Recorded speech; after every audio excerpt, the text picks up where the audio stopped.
नमस्कार, जनधारा छत्तीसगढ़ के इस खास बुलेटिन में आप सभी का स्वागत है। मैं हूं पंकज शर्मा। आइए शुरू करते हैं मेरे साथ खबरों का सिलसिला।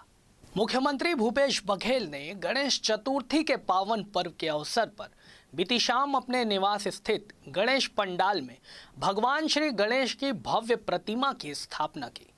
उन्होंने भक्ति भाव से गणपति भगवान की पूजा अर्चना कर प्रदेश की जनता की सुख समृद्धि की मंगल कामना भी की। इसके साथ ही कल प्रदेश भर में गणेश चतुर्थी की धूम देखने को मिले।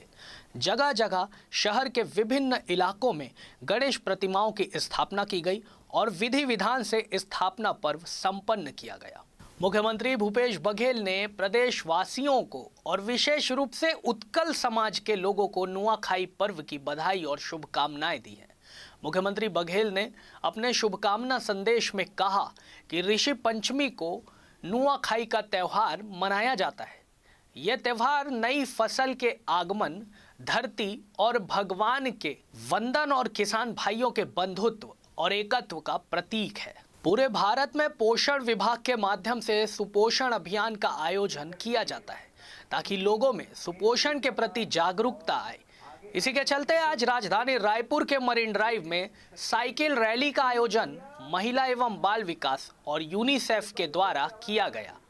इस रैली में सभी उम्र के लोग शामिल हुए और उन्होंने सुपोषण का संदेश भी दिया।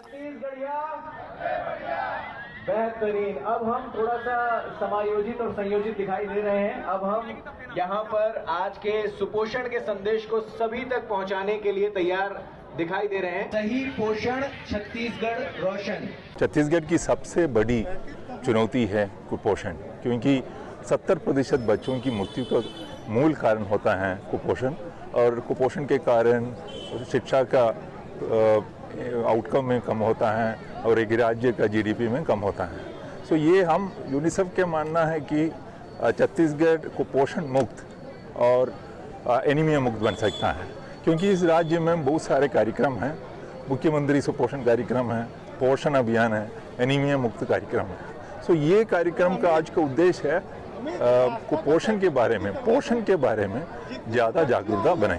पूरे भारत में अभी हमारे यहाँ पोषण अभियान विभाग के माध्यम से संचालित किया जाता है और हमारे छत्तीसगढ़ में भी इस अभियान को बहुत ही भारी मात्रा में लोगों को जागरूक करने के लिए आज ये साइकिल रैली का आयोजन किया गया था, जिससे हम इसका संदेश पूरे गांव-गांव में जाके, घर-घर में जाके देंगे, जिससे हमारे आज नौनिहाल बच्चे जो कुपोषित हो रहे हैं उनको सुपोषित करने के लिए, क्योंकि विभाग के साथ साथ अगर समाज, परिवार, संस्थाएं अगर जुड़ जाएगी तो हमारा छत्तीसगढ़ सुंदर, सुपोषित और स्वस्थ छत्तीसगढ़ कहलाएगा।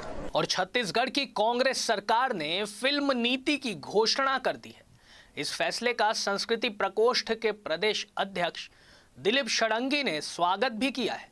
वीआईपी न्यूज से खास बातचीत में दिलीप षडंगी ने बताया कि सरकार कला और संस्कृति के लिए अच्छा काम कर रही है। मेरा गणपति सबसे प्यारा है, ये सबका पालनहारा है। मेरा गणपति सबसे प्यारा है, ये सबका पालनहारा है। रिद्धि सिद्धि नवनिधि के दाता, सुखी संसार हमारा है। मेरा गणपति सबसे प्यारा है, ये सबका पालनहारा है। हमारे साथ बातचीत करने के लिए कांग्रेस संस्कृति प्रकोष्ठ के प्रदेश अध्यक्ष दिलीप षडंगी जी है। षडंगी जी, छत्तीसगढ़ में संस्कृति को संवारने के लिए, सहेजने के लिए किस तरीके से काम कर रही है? देखिए, संस्कृति, कला और संस्कृति को संवारने के लिए जो उसका सबसे बड़ा उदाहरण अभी सामने आया है 2021 फिल्म नीति, जिसमें सारे कलाकार, चाहे वो छोटे से छोटे कलाकार, बड़े से बड़े कलाकार, चाहे टेक्नीशियन हो, स्पॉट बॉयज़ हो, माइक मैन हो, लाइट मैन हो, इन सब के हित में ये काम हुआ है जो फिल्म नीति तैयार हुई है। और इस फिल्म नीति के लागू होने से स्पष्ट है कलाकारों को एक बहुत बड़ा प्लेटफॉर्म भी मिलेगा और जो उनका शोषण हो रहा है उस शोषण से भी उन्हें मुक्ति मिलेगी। जैसे अभी नीति में ये भी जो उसके प्रमुख बातें आपको बता रहा हूँ, जो उस नीति में लिखी हुई हैं, उसके जो प्रमुख बातें, एक तो जो कोई हिंदी फिल्म बनाएगा, छत्तीसगढ़ में आके हिंदी फिल्म बनाएगा, तो हिंदी फिल्म में अगर वो 5 छत्तीसगढ़ के कलाकारों को लेता है तो उसे सब्सिडी के अलावा 25 लाख रुपए और एक्स्ट्रा दिया जाएगा। तो ये भी एक छत्तीसगढ़ के कलाकारों को प्रमोट करने का काम हुआ। फिर नेशनल स्कूल ऑफ ड्रामा या नेशनल स्कूल ऑफ कलकत्ता या पुणे या और भी जहाँ जो हमारे उस नॉर्म में लिखा हुआ है, उसमें अगर कोई सिलेक्ट होता है कोई छात्र हमारे छत्तीसगढ़ से, तो उसको छात्रवृत्ति का प्रावधान है। तो ये थे संस्कृति प्रकोष्ठ के अध्यक्ष हैं दिलीप सटांगी जी, जिनका साफ तौर पर कहना है कि आने वाले दिनों में जो कलाकार है उनको आर्थिक स्थिति के साथ साथ तमाम चीज़ों में मदद की जाएगी और एक बेहतर जो है प्लेटफॉर्म दिया जाएगा। कैमरा पर्सन मनीष मिश्रा के साथ खोमन साहू, VIP न्यूज़, रायपुर। इधर प्रदेश कांग्रेस कमेटी के अध्यक्ष मोहन मरकाम के नेतृत्व में बनी विधायक दल की टीम बस्तर और धमतरी के दौरे से रायपुर लौट आई है। इस टीम ने मुख्यमंत्री भूपेश बघेल को अपनी रिपोर्ट भी सौंप दी है। हमारे संवाददाता खोमन साहू ने कई विषयों पर PCC चीफ मोहन मरकाम से खास बातचीत की। हमारे साथ बातचीत करने के लिए PCC चीफ मोहन मरकाम मौजूद है। सर, आप लोगों ने बस्तर का दौरा किया, धमतरी का दौरा किया, किस तरीके का दौरा कार्यक्रम था आप लोगों का? छत्तीसगढ़ विधानसभा की सरकारी उपक्रम समिति की 3 दिवसीय बस्तर दौरा, धमतरी जिले का दौरा था। उसमें जो सरकारी उपक्रम है उनके कामकाज की समीक्षा होती है, उनका निरीक्षण करता है और जो सरकारी धन का, जो लोक धन का सदुपयोग हो रहा है कि नहीं, सही जगह खर्च हो रहा है कि नहीं, उन सब बातों को देखना रहता है और सरकार को रिपोर्ट देना होता है। उनके सरकारी उपक्रम समिति के सभापति आदरणीय वरिष्ठ विधायक पूर्व मंत्री आदरणीय सत्यनारायण शर्मा जी के नेतृत्व में हमने दौरा किया था और Nagarnar steel plant, Bacheli, Kirandul NMDC के खदानों के प्रबंधन के साथ, अधिकारियों के साथ हमने समीक्षा की। गंगरेल बांध भी गए थे और वहाँ किसानों के लिए पानी कितना है उसकी भी हमने अधिकारियों के साथ बैठ के समीक्षा की है। तो वहाँ के अधिकारियों ने बताया कि अभी जो 20% पानी है उसमें 2 सप्ताह तक हम किसानों को पानी दे सकते हैं, वहाँ के अधिकारियों ने बताया। तो हम किसानों के हित में, आम जनता के हित में दौरा का कार्यक्रम था। तो ये थे मोहन मरकाम, जिनका साफ तौर पर कहना है कि जिस तरीके से किसानों का धमतरी में धरना प्रदर्शन होगा उसका पूरी तरीके से कांग्रेस पार्टी समर्थन करेगी। कैमरा पर्सन मनीष मिश्रा के साथ मैं खोमन साहू, VIP न्यूज़, रायपुर। और अभी वक्त है एक छोटे से ब्रेक का।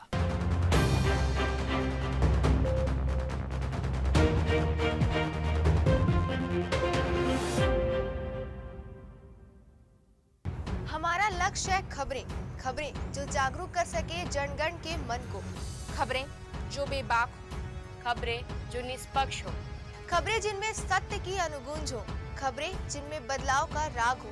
आइए खबरों से आवाम को जगाते हैं, झूठ को सच का आईना दिखाते हैं। देश और दुनिया की खबरों के साथ छत्तीसगढ़ की खबरों के लिए देखते रहिए VIP न्यूज़।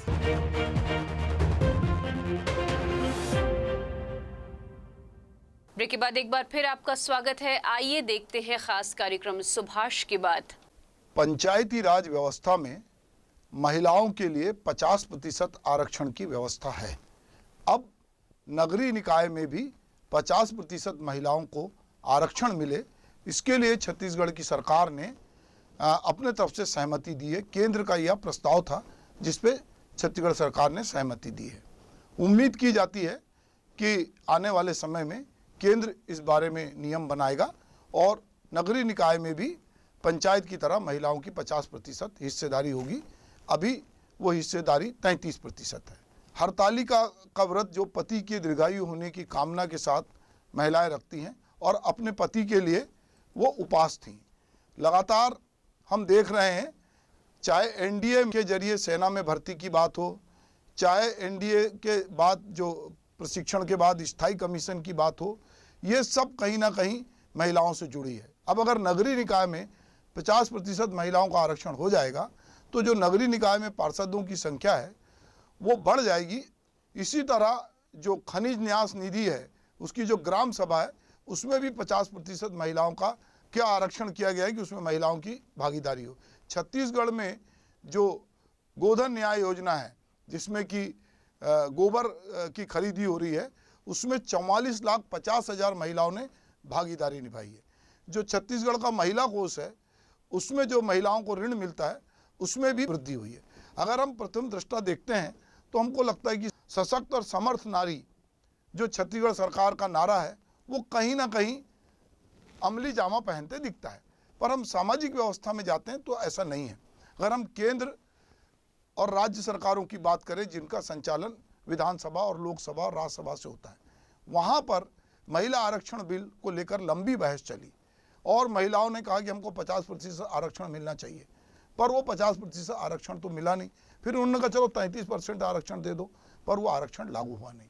पर दूसरी तरफ केंद्र सरकार नगरीय निकाय में, पंचायत में तो कर दिया, नगरीय निकाय में ऐसा लग रहा है कि वो महिलाओं को जिस तरह से सशक्त करना चाहिए उस दिशा में सरकारें उतनी गंभीर नहीं है।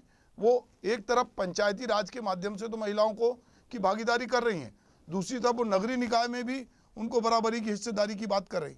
पर विधानसभा लोकसभा के मामले में जो भी राजनीतिक पार्टियां हैं वो थोड़ी चुप हैं। पता नहीं क्यों, देश की आधी आबादी महिलाएं हैं। उन्होंने अपने को धीरे धीरे हर क्षेत्र में सिद्ध किया है। उन्होंने बताया है कि अगर आप हमको जिम्मेदारी दोगे तो हम बखूबी इसको निभाएंगे। अभी 14 नगर निगम, 43 नगर पालिका और 112 जो है नगर पंचायत मिलकर 169 निकायों में 3260 वार्ड हैं जहां पर कि महिलाओं को 33% आरक्षण है। अब अगर इस लिहाज से महिलाओं की संख्या 1076 है, अगर 50% आरक्षण लागू हो जाता है छत्तीसगढ़ में तो उनकी संख्या बढ़ के 1630 हो जाएगी। इससे जो शहरी क्षेत्रों में राजनीतिक समीकरण जो है उसमें महिलाओं की भागीदारी बढ़ेगी, और जब महिलाओं की भागीदारी ग्रामीण क्षेत्र में भी बढ़ी हुई है, नगरीय क्षेत्र में बढ़ी होगी, तो निश्चित उनकी अपेक्षा होगी कि अब हम राजकाज में भी हिस्सा बांटा करें, हम विधानसभा में भी जाएं, हम लोकसभा में भी जाएं, हम राज्यसभा में भी जाएं। निश्चित रूप से महिलाओं में एक नए उत्साह का संचार होगा। पंचायती राज व्यवस्था आने के बाद महिलाओं ने बड़े पैमाने पर ये करके दिखाया। जो महिला सरपंच या महिला सरपंच पति की जो बात थी या पार्षद पति की बात थी, वो धीरे धीरे अब महिलाओं के नेतृत्व से थोड़ी नेपथ्य में जा रही है। अब महिलाएं थोड़ी अग्रणी पंक्ति में आके चाहती हैं कि यदि हम चुन के आए हैं, भले ही आपकी मजबूरी है कि आपका वार्ड महिला आरक्षित वार्ड हो गया, पर हम चुन के आए तो हमें नेतृत्व क्षमता है, और महिलाओं ने अपनी इस नेतृत्व क्षमता का परिचय दिया है। बहुत जगह महिलाएं खुलकर काम कर रही हैं, पर अभी भी चूंकि हम जिस समाज व्यवस्था में रहते हैं वो पुरुष प्रधान समाज व्यवस्था है, वो पितृसत्तात्मक समाज व्यवस्था है। इसीलिए कई बार जो महिलाएं जहां पर चुनकर भी आई हैं और वो सरपंच हैं या पार्षद हैं, तो उनके पति अभी भी चूंकि उनकी मानसिकता वैसी है तो वो उस तरह से खुद को सामने रखते हैं। 1994 में पंचायती राज अधिनियम के जरिए महिलाओं को जो 50% आरक्षण दिया गया, उसने ग्रामीण क्षेत्र में बहुत कुछ तब्दीली लाई। शुरू में जरूर महिलाओं के पति आगे थे, पर अब महिलाएं खुद भी आगे आ रही हैं और उसका परिणाम हम पूरे देश में देख रहे हैं। हमको लगता है कि जब एक महिला शिक्षित होती है तो पूरा परिवार शिक्षित होता है। इसी तरह अगर महिला नेतृत्व करेगी तो वो संस्कार कहीं ना कहीं उनके बच्चों में आएंगे, उनमें कॉन्फिडेंस आएगा। वो देखेंगे कि हमारी माँ ग्राम पंचायत में नेतृत्व कर रही है, नगर पंचायत में नेतृत्व कर रही है, नगर निगम में नेतृत्व कर रही हैं, वो महापौर की कुर्सी पर बैठी हैं, वो पार्षद के रूप में जूझ रही हैं, तो उनको लगेगा कि माँ केवल चूल्हे चौके तक सीमित नहीं है, माँ का दायरा पूरा समाज है, पूरे समाज की, पूरे गांव की, पूरे देश की वो चिंता करती है। और जब भी ऐसा मौका महिलाओं को मिला है तो उन्होंने सिद्ध किया है। ये एक अच्छी बात है कि हरतालिका के अवसर पर ये तीनों खबरें आई हैं कि चाहे सेना में भर्ती का मामला हो, चाहे पदोन्नति का मामला हो, तो एनडीए में सुप्रीम कोर्ट ने लताड़ लगाई तब ये एनडीए की परीक्षा में महिलाओं को शामिल होने की बात हो रही है। वरना तो ये कह रहे थे कि पॉलिसी के खिलाफ है, तो सुप्रीम कोर्ट ने कहा कि ऐसी पॉलिसी ये गलत पॉलिसी है। तो कहीं ना कहीं सुप्रीम कोर्ट के आदेश पर हो या केंद्र सरकार की नीति के कारण हो, तो या संविधान में संशोधन के कारण हो, जो भी है, महिलाओं की भूमिका निश्चित रूप से धीरे धीरे राजनीतिक क्षेत्र में, सामाजिक क्षेत्र में बढ़ रही है। नगरीय निकाय में अगर महिलाएं 50% भागीदारी होगी, तो जिस तरह अभी पंचायती राज में 50% भागीदारी होने के बाद महिलाएं 60% तक पहुंच गई है, तो आने वाले समय में कोई आश्चर्य नहीं कि नगरीय निकाय में 50% की आरक्षण सीमा को पार करके ज़्यादा महिलाएं चुन के आएँ। तो वो अगर चुन के आएंगी तो निश्चित रूप से जो महिला सशक्तिकरण है उस दिशा में महत्वपूर्ण भूमिका देखने मिलेगी। प्रदेश कांग्रेस अध्यक्ष मोहन मरकाम ने राहुल गांधी की आगामी छत्तीसगढ़ यात्रा को लेकर बयान दिया है। मोहन मरकाम ने कहा है कि बहुत जल्द राहुल गांधी बस्तर के दौरे पर आएंगे। उनके संभावित दौरे को लेकर बस्तर के पार्टी संगठन के स्तर पर और प्रशासनिक स्तर पर तैयारियां शुरू हो गई हैं।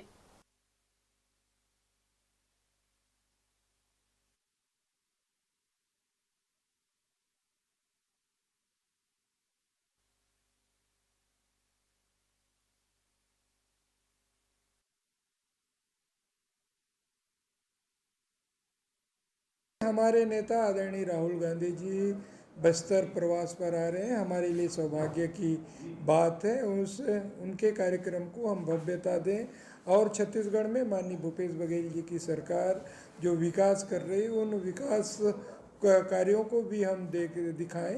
ये हमारी मंशा भी है और पहली बार मतलब बस्तर दौरा सरकार बनने के बाद बस्तर में आ रहे हैं तो कहीं ना कहीं हम सरकार की उपलब्धियों को भी हम दिखाना चाहते हैं। हमने जो रोड मैप तय किया है 10 से 15 के बीच में आएंगे ऐसा हमें लगता है, उस हिसाब से हमारी तैयारी भी है। अब एक नजर डालते हैं पखांजूर से जुड़ी खबर की। पखांजूर में ग्राम पंचायत ऑडिट कार्यक्रम के तहत एसडीएम धनंजय नेताम ने 9 ग्राम पंचायतों का ऑडिट किया। इस सिलसिले में एसडीएम नेताम कोरेनार पहुंचे, जहां ग्रामीणों ने उनसे अपनी समस्याओं से अवगत कराया, जिसके बाद एसडीएम ने उनकी समस्या का निराकरण किया। साथ ही उन्होंने सरपंच और सचिव से गांव में चल रहे कार्यों की जानकारी भी ली। इस दौरान विभिन्न विकास कार्यों की जांच में मुरुमीकरण, नाली सफाई एवं डबरी के कार्यों में अनियमितता पाई गई। साथ ही सचिव सूर्यकांत सरकार और पूर्व सरपंच के द्वारा मनरेगा के तहत किए गए कार्यों में फर्जी मास्टर रोल भरकर शासकीय धनराशि के गबन का मामला भी सामने आया, जिस पर त्वरित कार्रवाई करते हुए पूर्व सरपंच और सचिव से गबन की राशि के 2,52,000 रुपयों की वसूली का नोटिस भी थमाया। आज कुरेनार में 9 जो ग्राम पंचायत है उसका सोशल ऑडिट का कार्यक्रम रखा गया था और जो भी यहाँ अनियमितता पाई गई थी उसका वसूली के लिए किया गया। बीच में बताया गया था कि उनके द्वारा जो काम होना था उनके द्वारा काम नहीं कराया गया था और उन्होंने फर्जी तरीके से जो है बिल निकाला है। पिछले एक सामाजिक आंकेक्षण में कुछ लोग आए हुए थे जिनके पास ग्रामीणों ने बहुत सारा शिकायत दर्ज करवाया। कुछ डबरी में पैसा लेबर को नहीं मिला, गाड़ी से काम करा, इसके संबंध में उनके पास शिकायत गया था, जिसके कारण आज एसडीएम साहब आके इसका निराकरण हेतु आज कोरेनार में आए थे। देखिए क्या है, सचिव के द्वारा पूर्व में मुर्मीकरण किया गया था जिसका भुगतान अभी तक नहीं हुआ, तो इसी कारण से क्या है वो एसडीएम साहब सामने ग्रामीण के द्वारा मजदूरों के द्वारा शिकायत की गई और बहुत सारा समस्या था उनके ऊपर। लगभग 2.5 लाख का रिकवरी किया गया, क्या है कि वो गबन का मामला है। कांकेर जिले में एक ट्रक ड्राइवर से 4,800 रुपए नगद और मोबाइल फोन की लूट वाले 2 आरोपियों को कांकेर पुलिस ने गिरफ्तार किया है। आरोपियों के कब्जे से लूटा गया मोबाइल एवं नकद रकम सहित लूट की घटना में इस्तेमाल किया गया स्कॉर्पियो वाहन भी जब्त किया गया।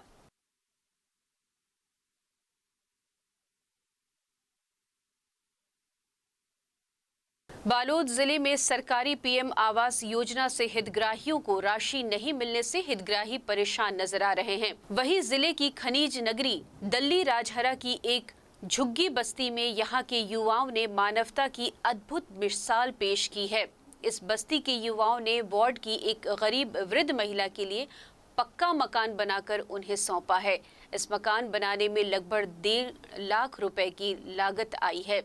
इस राशि का कुछ भाग युवाओं ने अपनी जेब से भरा और शेष राशि चंदे के रूप में एकत्र की गई। कैसे लगा थे आपको? मानव जीवन बनाने से हो रही से समाज है हो का है। कैसे लगा थे अभी आपका? बने लागत बिठा बने हूँ। माता जी मेरे से मदद मांगने आया, मैं मदद करने की कोशिश किया और आया, इसको देखा, माता जी के साथ वीडियो बनाया मैं हल्का सा और वायरल किया था कि इसका मदद किया जाए, राजरावासी इसका मदद किया जाए करके बार बार रिक्वेस्ट किया था। तो सभी ग्रुप ने डाला था तो उसका असर दिखने लगा कि उसका नाती है एक और एक पोती है करके वो सुनने में आया है। लेकिन उसका पति ख़त्म हो गया है, उसका बेटा ख़त्म हो गया है। अब ये काफ़ी दिनों से छोटा सा झोपड़ी, झिल्ली वाला झोपड़ी है, उसी में रहती है। और उसका एक साइड झिपारी वाला दरवाज़ा है, एक साइड क्या है टीना वाला दरवाज़ा है। इससे क्या है, वो एक साड़ी को जठा के सोती है। इतना दुखदाई है। वहीं पे चूल्हा है छोटा सा, उसी में खाना बनाती है। एक टाइम सरिता खाना देती है, रात वाला खाना, दिन का खाना बनाती है माता जी। तो 300 या 350 पेंशन मिलता है और चावल कोटा से मिलता है।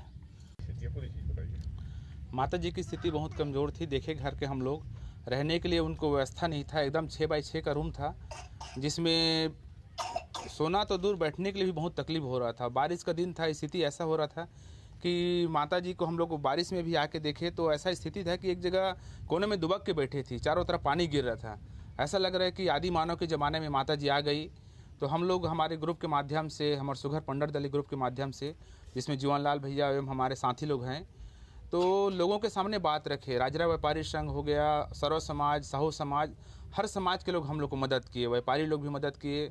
स्थिति ऐसा आया कि उसमें हम लोग को कुछ पैसा अपने तरफ से डालना नहीं पड़ा। बीएसपी के अधिकारी लोग, हर तरफ से मदद मिला और माता जी का घर आज बन गया। राजधानी रायपुर में अभी हाल ही में 50 करोड़ की लागत से निर्मित अंतर्राज्यीय बस टर्मिनल का लोकार्पण मुख्यमंत्री भूपेश बघेल ने किया था। विभिन्न त्योहारों के मद्देनजर यात्रियों को परेशानी न हो, इसके लिए सरकार ने 10 सितंबर तक पंडरी बस स्टैंड से बसों के संचालन का निर्णय लिया था, किंतु नए बस स्टैंड में अव्यवस्थाओं के चलते आज तक यहां से बसों का संचालन शुरू नहीं हो पाया है।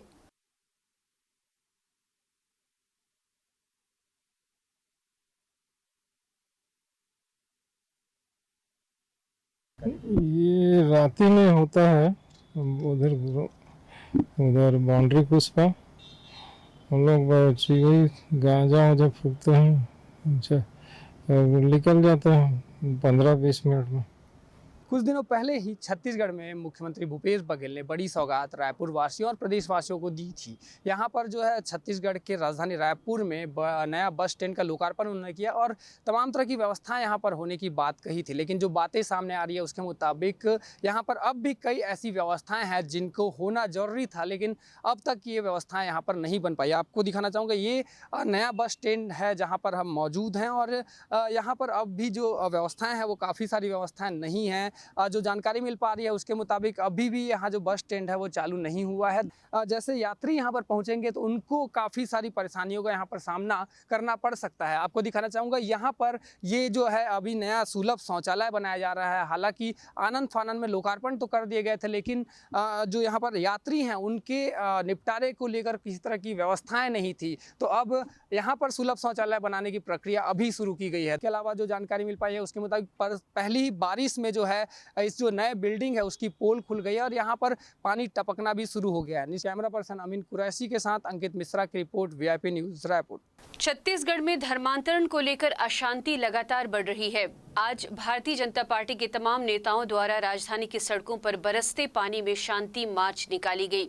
इन सभी नेताओं ने राज्यपाल को एक ज्ञापन में प्रदेश में लगातार बढ़ते धर्मांतरण के मामले की जानकारी देकर इसके पीछे काम कर रहे तत्वों के खिलाफ कड़ी कार्रवाई की मांग की है।